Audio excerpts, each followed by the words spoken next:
소득이 더 많은데도 불구하고 건강보험료를 안 내고 계십니다. 건보료를 줄이시려면 방법은 이겁니다. 실질적인 대안까지. 안녕하십니까. 저는 사람이 잘 사는 방법, 돈과 마음을 연구하는 행센의 오영일입니다. 반갑습니다. 자, 제가 오늘 드릴 말씀은 지역가입자분들 건강보험료 때문에 스트레스가 많이 있으시잖아요. 그분들께 도움이 될 수 있는 방법을 준비를 했고요. 실제로 제가 상담을 하면서 건강보험료를 줄일 수 있는 부분을 말씀을 드리다 보면 고객분들께서 깜짝깜짝 놀라세요. 아니, 건강보험료라는 것은 지역가입자들에게는 소득과 재산이 있으면 무조건 나오는 거 아니냐, 근데 이걸 어떻게 줄인다는 말이냐, 내가 알아보니까 뭐 퇴직하고 나서 이미 계속 가입자 이런 거 해봤자 3년 정도밖에 안 된다던데 이건 본질적인 해결책이 아니지 않느냐라는 말씀들을 많이 하시거든요. 근데 실제로 소득과 재산을 줄이지 않고서도 건강보험료를 줄이는 분들은 많습니다. 다만 우리가 그 방법을 모르기 때문에 사용하지 못하는 것 뿐이에요. 그러니까 오늘 그 방법을 제대로 좀 알아가시고 그 방법들을 통해서 좀 가정의 살림살이에 보탬이 되실 수 있으면 좋겠다 라는 마음을 갖고 한번 말씀을 드려보도록 하겠습니다. 근데 이게 모든 분들에게 해당되는 방법은 아닐 수 있습니다. 오늘 제가 사례를 몇 가지 말씀드릴 건데 상황이 얼추 비슷하신 분들은 자신의 상황에 맞춰서 응용해 보시면 아마 좀 도움이 되지 않으실까 싶습니다.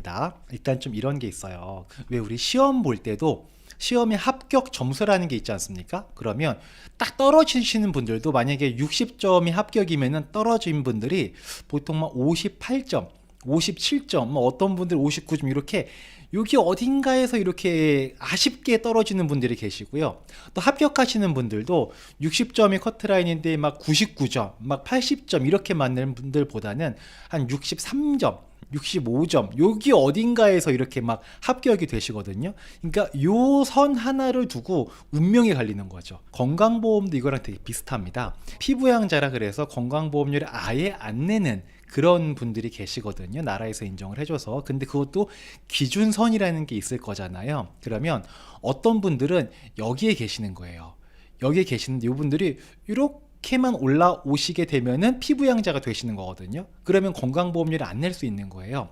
진짜 여기에 있는 분들이 막 이렇게 올라오고 이런 거는 안 됩니다. 그런 건 안 되는데 아슬아슬하게 여기 어딘가에 걸쳐 있는 분들이 계세요. 그런 분들이 이렇게 올라가서 건보료를 안 내게 되는 그런 방법을 소개해 드린다 라고 보시면 되고, 자, 그러면 요 기준이 뭔지를 우리는 명확하게 알아야 되지 않습니까? 그래서 그 기준을 먼저 말씀을 드리고 그 기준을 이해한 사람이 어떻게 건강보험료를 줄였는지 사례까지 정리해서 말씀을 드려보도록 하겠습니다. 자, 일단 두 분의 사례를 좀 볼 건데요. 김건보 씨라는 분이 있고 나건보 씨라는 분이 있습니다. 이 두 분의 재산 상황은 똑같습니다. 시세 7억 원짜리 아파트 두 채를 가지고 계시고요. 이분도 나건보 씨도 시세 7억 원짜리 아파트 두 채를 가지고 계십니다. 그리고 수입은 김건보 씨는 130만 원이시고 나건보 씨는 160만 원입니다. 그래서 김건보 씨는 재산과 소득을 점수화해서 건강보험료가 부과가 되는데 그게 얼마냐? 월에 29만 원입니다. 그러면 나건보 씨는 재산은 똑같은데 소득이 더 많으니까 건강보험료가 김건보 씨보다 많이 나와야 우리가 알고 있는 상식이 맞는 거죠. 근데 여기서 보시는 것처럼 재산 똑같고 소득이 더 많은데도 불구하고 건강보험료를 안 내고 계십니다. 영원히 된다는 거예요. 그 이유가 뭘까? 이거를 우리가 알아야 되지 않겠습니까? 이게 건강보험료 부과 기준을 명확하게 알아야 되는 이유입니다. 제가 지금부터 이 건강보험료가 부과되는 기준을 말씀을 드리고 이 나건보 씨는 이 기준을 어떻게 활용했길래 건강보험료를 안 낼 수 있었는지 그거까지 같이 이어서 말씀드리겠습니다. 일단 건강보험은 세 가지 신분이 있거든요. 아마 근데 건강보험 때문에 스트레스를 좀 받으시는 분들, 부담되시는 분들은 대부분 다 지역가입자 분들이실 겁니다. 이분들의 특징이 은퇴를 하셨기 때문에 소득은 좀 많이 줄어든 상태세요. 근데 젊었을 때 집을 사놓은 게 가격이 오르면서 이 재산이 잡히다 보니까 건보료 부담이 되시는 거고, 또는 이제 연세가 한 60대, 70대 되시는 분들이시다 보니 또 그분들의 부모님께서 돌아가시면서 이제 사시던 집을 또 상속을 받게 되는 경우들이 있잖아요. 그럼 갑자기 재산이 이렇게 많아지는 거죠. 그러면 그 재산이 많아짐으로 인해서 건보료가 올라갑니다. 근데 재산이 많아진 거지 소득이 올라간 게 아니잖아요. 건보료는 매달 내야 되거든요. 근데 소득은 늘지 않았어. 그러니까 부담이 많이 되시는 분들이 있으세요. 근데 이분들께서 각설하고 건보료를 줄이시려면 방법은 이겁니다. 피부양자로 가시거나 아니면 직장가입자로 가시는 거예요. 근데 오늘 제가 말씀드릴 부분은 요 피부양자로 가는 방법에 대해서 말씀드릴 거고요. 그리고 지난번에 라이브 제가 하면서 지역가입자에서 직장가입자로 갈 수 있는 방법에 대해서 설명을 드렸었는데, 그거는 아마 편집본은 내일이나 아니면 모레 정도에 올라올 거니까 편집되어 있는 걸 보시고 싶으신 분들은 내일이나 모레 정도에 올라오는 거 확인하시면 되겠습니다. 자, 일단 지역가입자에서 피부양자로 가려면 피부양자의 기준, 요건을 알아야겠죠. 아무나 다 피부양자가 되는 건 아닐 거잖아요. 그 요건은 여러 가지가 있겠지만 일단 크게 두 가지만 먼저 기억을 하시면 됩니다. 이게 가장 중요합니다. 첫 번째는 소득과 두 번째는 재산인데, 소득은 연간 2천만 원 이하여야 되고요. 동시에 재산 과표는 5.4억 이하여야 됩니다. 둘 중에 하나만 되는 게 아니라 연소득이 2천만 원 이하이면서 재산 과표가 5.4억 이하여야 된다.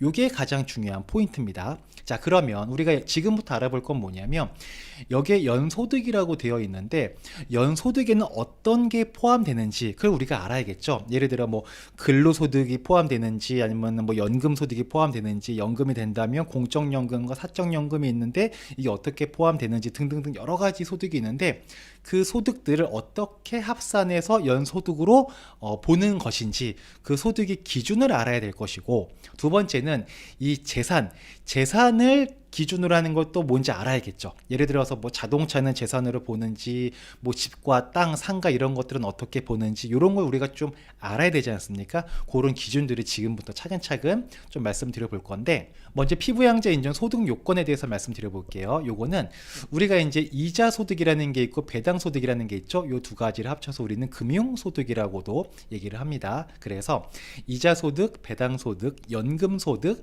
근로 소득, 기타 소득을 합산하여서 2천만 원 이하가 되면 피부양자 소득 요건은 충족이 되는 겁니다. 근데 여기에서 연금 보면은 제가 사적연금은 제외 라고 여기다가 이렇게 표시를 해놨는데, 연금은 크게 공적연금이 있고 사적연금이 있잖아요. 공적연금은 뭐 공무원연금, 뭐 국민연금, 별정우체국연금, 사학연금, 군인연금 이런 게 공적연금이죠. 얘네들은 피부양자 소득 요건을 따질 때 다 반영이 됩니다. 근데 사적연금 있죠. 우리가 연금저축이나 뭐 IRP, 퇴직연금으로 받은 거, 이런 것들은 분명히 우리는 소득이 있지만 요거는 피부양자를 판단할 때는 소득으로 보지를 않습니다. 네, 그래서 여기서 말하는 연금은 공적연금을 이야기하는 거다라고 보시면 됩니다. 자, 그 다음에 사업소득은 있으면 안 됩니다. 얼마큼 있으면 안 되냐? 1원도 있으면 안 됩니다. 네, 사업자 등록을 했고 그 사업자 등록으로 인해서 신고된 소득이 단 1원이라도 있으면 피부양자 인정 요건에 부합이 되지 않습니다. 사업자 등록증이 있고 사업소득이 있다는 얘기는 경제활동을 좀 활발하게 하고 있다라고 보는 거죠.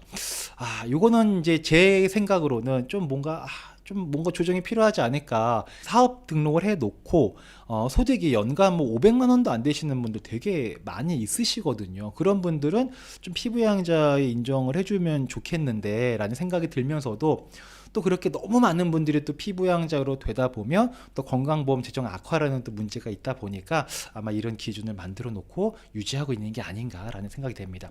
그래서 우리 이럴 때 있어요. 자식들이 개인 신용상의 어떤 아쉬움이나 문제가 있어서 부모님의 명의로 사업자 등록을 하는 경우들이 있거든요. 그럴 때 이런 거 잘 따지셔야 됩니다. 원래는 부모님 입장에서는 피부양자이셔가지고 건보료를 안 낼 수 있으셨는데 자녀가 사업자 등록을 함으로 인해서 또 피부양자 자격을 박탈당하는 그런 일이 있을 수 있거든요. 물론 이제 자식이 뭔가 문제를 해결하고 미래를 준비하기 위해서 사업자 등록이 필요한 거라면 부모 입장에서 또 그걸 나 몰라라 할 수는 없죠.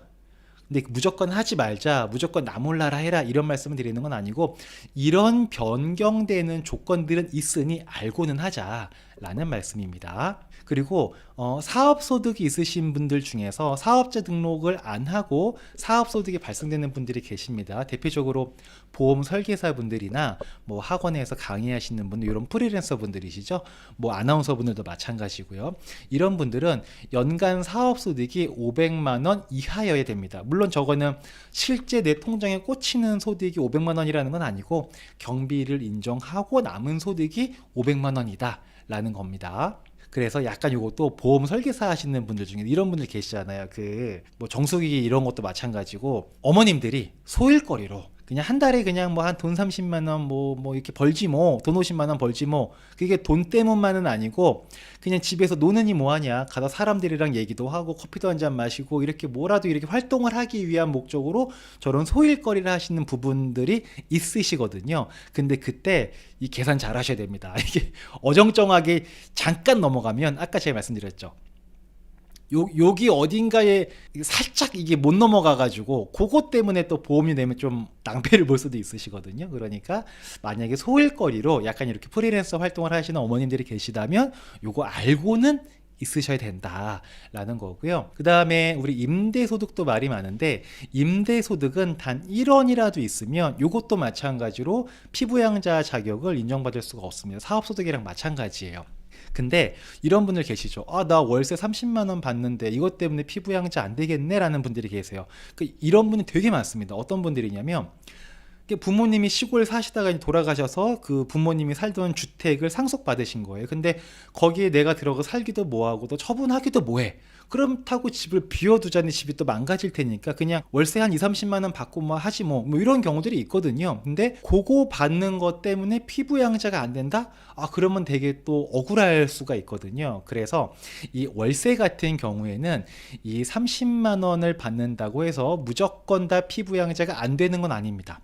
이 임대소득으로 월 30만 원인 경우는 연간으로 치면 360만 원이잖아요. 근데 이게 내 통장에 들어오는 건 360만 원이지만 건강보험에서 소득으로 보는 거는 0원으로 봅니다. 소득이 없다는 걸로 보는 거예요. 이게 무슨 말이냐?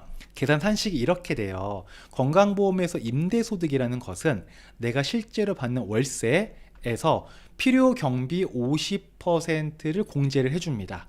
그리고 나서 추가로 200만 원을 또 빼줘요. 그러고 나서 만들어진 게 임대소득이거든요.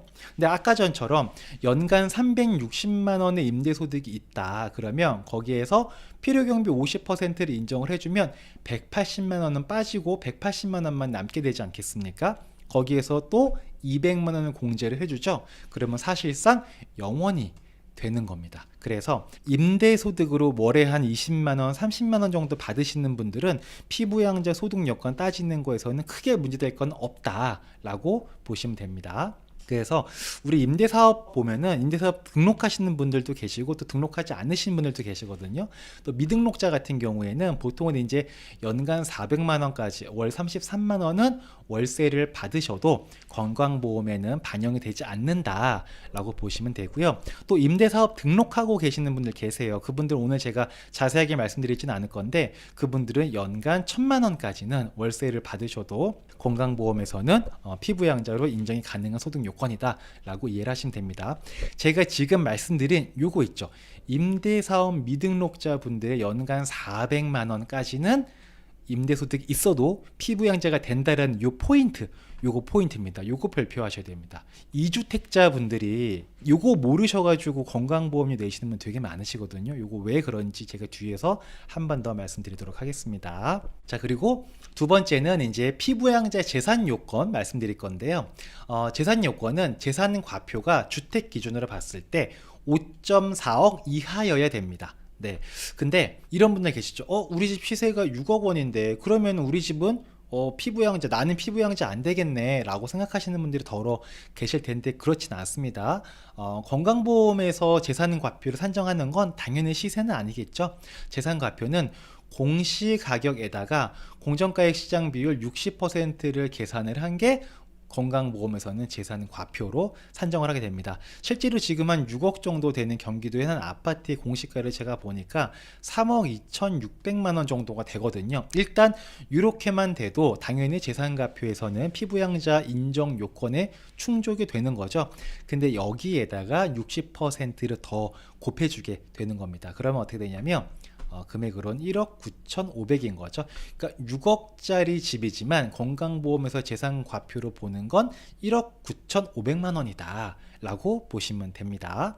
그래서 가끔씩 우리 이제 이런 거 있어요. 그 옛날 작년 기사인데 땡땡 후보자 가족 10억대 재산에도 건강보험 피부양자 등록 이런 기사들이 나올 때가 있거든요. 근데 이것만 딱 보면은 되게 이 누군가가 편법을 쓴 것 같고 나쁜 짓을 한 것 같고 이래서는 안 될 것 같은 행위를 한 부도덕한 사람처럼 보여지잖아요. 근데 사실 아무런 문제가 없는 거거든요. 만약에 10억대 재산이다 그러면 공시가는 예를 들어서 뭐 한 6억 정도 할 것 같고요. 그럼 6억에다가 60% 곱해주고 나면은 66에 36, 한 3억 6천 정도 이렇게 재산과표가 나올 거거든요. 그러니까 문제될 게 전혀 없는 거죠. 피부양자 기준은 5.4억이니까 그쵸? 그래서 이런 기사 하나를 보더라도 이 기준을 알고 있으면 본질이 보인다. 그리고 이런 거 되게 많이 여쭤보십니다. 금융자산이 내가 5.4억 이상인데 은행에 들어있는 예금 같은 것들 있죠. 그게 5.4억 이상인데 그러면 이것도 피부양자가 안 되는 건가요? 라고 질문하시는 분들 많은데 그렇지 않습니다. 금융자산은 건강보험에서 재산으로 보지 않습니다. 다만 금융자산이 있으면은 그로 인해서 뭐 배당이나 이자 소득 같은 게 발생하잖아요. 소득 잡히는 거지 재산으로는 잡히지 않는다. 그러니까는 뭐 100억이 있어도 그게 은행에 예금으로 있으면 상관이 없다. 이것도 되게 재밌는 거죠. 부동산은 5.4억 이상이면은 피부양자가 안 되고 금융자산은 막 5억, 10억, 20억 있어도 상관이 없고 요거 참 이 기준이 좀 빨리 정비가 좀 돼야 되지 않을까. 이게 약간 논외의 얘기인데요. 재산을 건강보험에서 점수화해서 건보료를 부과하는 이유는 뭐냐면 과거에는 전산이 잘 안 돼 있었잖아요. 옛날엔 70년대 때 막 이럴 때 80년대 때 그러다 보니까 그때는 또 소득을 누락하는 분들도 많았죠. 그러다 보니까 사람들이 막 소득이 없어. 근데 집은 되게 비싼 집이 있고 막 그래. 그러면은 정부에서 볼 때 당신이 이 정도의 집이 있다는 얘기는 소득이 원래는 이만큼 있는데 감춘 거 아니야? 그러니까 이 집을 가지고 소득을 역산해서 우리 건보료를 부과할 거야 라고 해서 이 재산에다가 건보료를 부과했던 거였었거든요. 그게 아직까지 오고 있고 요게 지금은 재산 기반을 점점 이제 소득 기반으로 바꾸려고는 하고 있는데 이게 이제 앞으로는 어떻게 바뀔지 계속 두고 봐야겠죠. 하여튼 그래서 금융재산은 포함하지 않는다라는 거고요. 자, 정리를 다시 한번 해보겠습니다. 건강보험에서 피부양자 인정 요건은 연소득 2천만 원, 그러니까 소득의 종류는 아까 제가 말씀드렸죠. 그리고 재산과표는 5.4억 이하면 된다. 그리고 사업소득은 있으면 안 되고요. 사업자 등록이 없는 사업소득은 500만 원 이하여야 한다. 그리고 임대소득은 없어야 된다. 근데 아까 임대소득이 없어야 되긴 하지만 400만 원까지는 괜찮다라고 말씀드렸죠. 자, 그러면은 이 기준을 가지고 이제 어떻게 차이가 나는지 이 기준을 알고 모르고가 어떤 결과로 발현되는지 한 번 더 정리해서 말씀드릴 건데 김건모 씨 같은 경우는 아까 말씀드렸죠. 7억 아파트 두 채에 130만 원의 소득이 있는데 월에 29만 원의 건보료가 있고 나건보 씨 같은 경우에는 7억 아파트 두 채가 똑같이 있고 월 수입이 오히려 더 많은 160만 원인데도 불구하고 건강보험료가 없죠. 그러니까 이 나건보 씨는 지금 피부양자라는 거죠. 왜 그런가 보면은 김건보님 같은 경우에는 아까 전에 제가 말씀드렸던 피부양자 기준을 제대로 이해하고 있지 못했던 것이고 나건보 씨 같은 경우에는 피부양자 기준을 제대로 이해를 하고 자신의 삶에 맞춰서 응용해 나가신 거죠. 실제로 어떻게 응용해 나가셨는지 그 사례를 좀 보도록 하겠습니다. 일단 김건보 씨입니다. 이분 같은 경우에는 7억짜리 주택 두 채가 있었는데 한 채는 당연히 본인이 실거주를 하실 거고요. 다른 한 채는 월세 수입으로 보증금 5천에 월세 100 해서 연간 1200만 원을 받고 계시고 국민연금으로 연에 360만 원을 받는다 라고 보시면 되는데, 이런 경우에 건강보험료가 29만 8천 원, 약 30만 원 정도가 나오게 되거든요.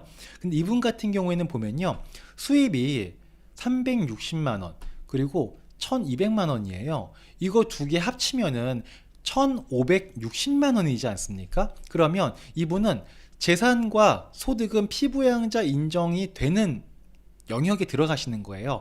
7억짜리 집이 두 채가 있다 손 치더라도 이게 시세가 14억인 거지, 이거를 이제 재산가표 기준에 따져서 이제 공시가에다가 공정가의 시장비를 곱해주게 되면은 한 5억 정도 할 거거든요. 그러니까 이분 같은 경우에는 재산도 소득도 다 피부양자가 되시는 분입니다. 근데 왜 안 된 거예요? 왜 안 됐을까요? 이분은 월세 수입이 있기 때문에 안 되신 거죠. 아까 제가 월세 수입은 임대사업 등록을 하지 않는 분 같은 경우에는 연간 400만 원까지는 임대소득이 없는 것으로 본다라고 말씀드렸지 않습니까? 근데 이분은 이미 연간 1200만 원이니까 어쩔 수가 없습니다. 그래서 이분은 고스란히 건강보험료를 부과받을 수밖에 없는 상황인 거죠. 그래서 130만 원의 월 소득이 있으신데 건보료 29만 원 내고 나니까 실소득은 101만 원 정도가 되는 이런 상황이 되시는 겁니다. 이번에는 낙원보 씨입니다. 낙원보 씨는 건보료를 안 냈잖아요. 어떻게 안 낼 수 있었을까를 보면, 이분도 똑같이 집이 두 채가 있으신데 한 채는 본인께서 실거주를 하시는 거고요. 다른 한 채는 이분은 월세를 준 게 아니고 반전세를 주셨습니다. 반전세. 왜 그랬을까요? 월세 소득을 400만 원 미만으로 맞추기 위함이었던 거죠. 400만 원 이하로 맞추게 되면은 건강보험에서는 임대소득이 없는 걸로 보지 않습니까? 그쵸? 근데 우리가 건보료를 내지 않겠다는 목적으로 월세를 줄여버리게 되면 사람이 생활을 할 수가 없잖아요. 우리는 건보료를 줄이는 것만이 최종 목적이 아니라 우리 주머니가 좀 넉넉하게 만드는 것, 그래야 반찬도 좀 편하게 사 먹고 가끔 영화도 한 편 보고 여행 갈 때 조금 보탬도 좀 되고, 이런 것 때문에 이걸 하는 거잖아요. 그래서 소득을 줄이는 건 안 되거든요. 근데 이분은 어떻게 했냐면 월세는 줄였지만 보증금을 더 많이 받을 거지 않습니까? 반전세를 하기 때문에. 그럼 2억 원 중에서 1억 5천만 원을 GPL 채권이라는 거에 투자를 하셔서 연간 1200만 원의 이자 소득을 만들어내신 거예요. 그러니까 이분 같은 경우에는 360만 원의 임대소득이 있고요. 연간 이자 소득이 1200만 원이 있으시고, 그리고 국민연금에 360만 원이 있으신 거죠. 이거 다 더하면 얼마인가요? 지금 다 더하면 1920만 원입니다. 그러면 어떻게 될까요? 재산도 과표 안에 들어오는 거죠. 아까 전에 말씀드렸지만 7억짜리 집이 두 채가 있으시면 재산과표로 계산을 해보면 한 5억 정도가 되니까 피부양자 인정 요건이 5.4억이라며, 그러면 재산은 통과가 되는 거죠. 그쵸?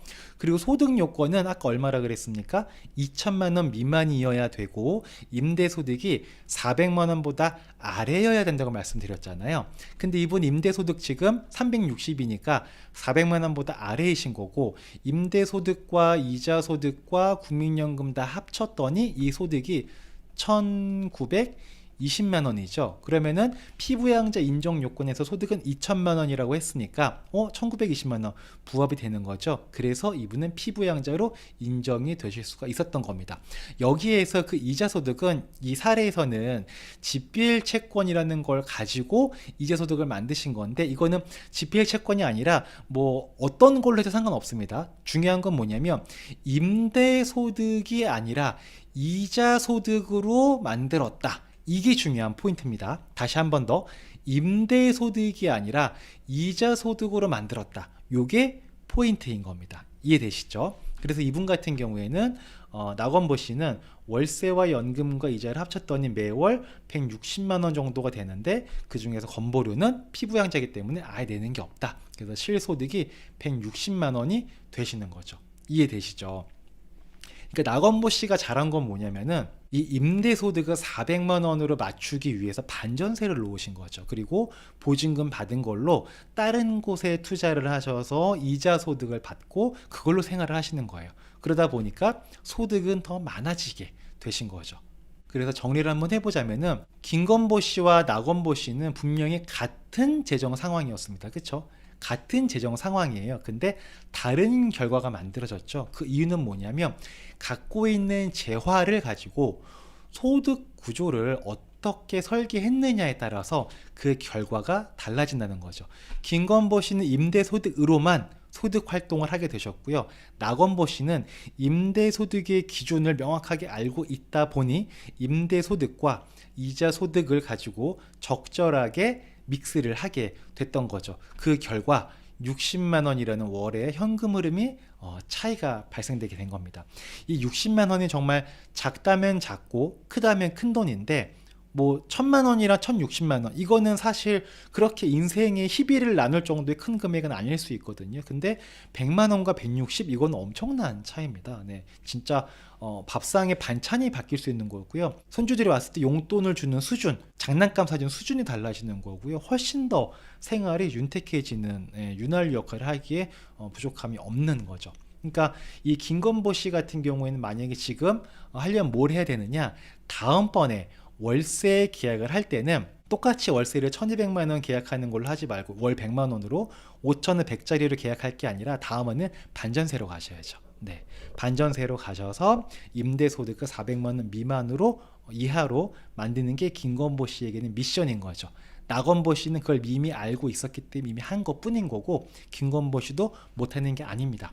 김건보 씨는 그동안은 몰라서 못하셨던 거기 때문에 이제는 알았잖아요. 이제는 하시면 되는 겁니다. 네, 어렵지 않습니다. 그리고 이런 건강보험과 관련된 정부의 이런 진행하는 제도들은 계속 바뀝니다. 원래는 제가 지금은 2천만 원 소득 이하여야 되고 5.4억 이하여야 된다 재산이, 그 말씀 드렸는데 이게 불과 얼마 5년 전만 하더라도요, 2018년도만 하더라도요, 보십시오. 금융소득, 공적연금, 근로소득 세 종류 중 하나가 합산이 아니고 이 중에 하나가 4천만 원 초과할 때는 피부양자가 안 된다 였었어요. 근데 지금은 2018년도 이후부터는 이게 3,400으로 준 거거든요. 그리고 하나가 아니고 모든 소득을 합산해서 3,400, 완전 다른 거죠. 이때만 하더라도 5년 전만 하더라도 소득 중 하나가 4천만 원을 넘기지 않으면 피부양자가 되는 거였어요. 근데 2018년 7월 달부터는 소득을 합산해서 3,400이 넘어가면 안 되는 거죠. 지금은 어떻습니까? 이 2천만 원으로 내려온 거예요. 그러니까 이게 점점 아마 계속 내려오게 될 거예요. 여러분들 다 아시다시피 건강보험 재정이 그렇게 넉넉하지가 않지 않습니까? 그래서 그것 때문에 참 말도 많고 탈도 많은데, 아무튼 건강보험이란 것도 우리 국민한테 너무나 소중한 거기 때문에 고갈되게 할 수가 없어서 계속 이렇게 점점 많이 내는 쪽으로 갈 수밖에 없을 거거든요. 그리고 재산 같은 경우도 2018년 6월까지 이때까지만 하더라도 9억 초과만 안 되면 피부양자가 됐었거든요. 근데 이제 5억 4천으로 내려온 것이고, 원래는 이게 작년 7월 달에 3억 6천으로 변경되는 안이 나왔었어요. 근데 그때 여기서 이렇게 이것마저 변경하게 되면 갑자기 피부양자로 탁 튕겨져 나오는 사람이 너무 많다, 그런 반발도 크고 너무 많은 사람들이 힘들어질 수 있으니까 이거는 일단 보류하자라고 해서 지금 소득 2천만 원, 재산 5.4억이 유지가 되고 있는 상태이다. 그 얘기는 뭐냐면 아마 다음번에 건보가 개편될 때는 거의 이게 기정사실이다 라고도 볼 수가 있는 거죠. 그러니까 이렇게 제도가, 우리는 그냥 가만히 우리의 삶을 살고 있지만 제도는 우리의 의지와 상관없이 계속 바뀌게 됩니다. 그래서 우리는 이런 제도들이 바뀌는 것을 면밀하게 추적해서 대응해 나가는 지혜가 필요한데, 사실 우리 일반인 분들 입장에서 이게 직업과 연관되어 있지 않는 분들께서는 이런 것들을 추적하는 것도 어려울 것이고, 추적하고 나서 실질적인 대안을 만드는 것도 쉬운 일은 아니지 않습니까? 그래서 누군가 이런 걸 대신 해주면 좋은 거잖아요. 그래서 이런 걸 하는 게 저희 행센이 하는 역할인 거죠. 저희 행센은 그냥 제도가 이렇게 바뀌었다고 합니다 라고 이렇게 정보만 딱 전달해 드리는 그런 걸 하는 곳이 아니고, 제도가 이렇게 바뀌었으니 이런 제도에서는 이렇게 하시면 도움이 되십니다. 이런 실질적인 대안까지 제시해드리는 게 저희 행센이 하는 역할이지 않습니까? 앞으로도 저희들은 계속해서 여러 가지 제도들을 추적 관찰하면서 대응 전략을 만들어서 여러분들과 함께 공유하는 그런 도움이 될 수 있는 존재가 되기 위해서 노력을 하겠습니다. 라는 말씀을 드리면서 오늘 영상은 이 정도로 정리하도록 하겠습니다. 자, 지금까지 사람의 잘 사는 방법, 돈과 마음을 연구하는 행센의 우영일이었습니다. 들어주셔서 감사하고요. 다음에 또 뵙겠습니다. 들어가겠습니다. 안녕.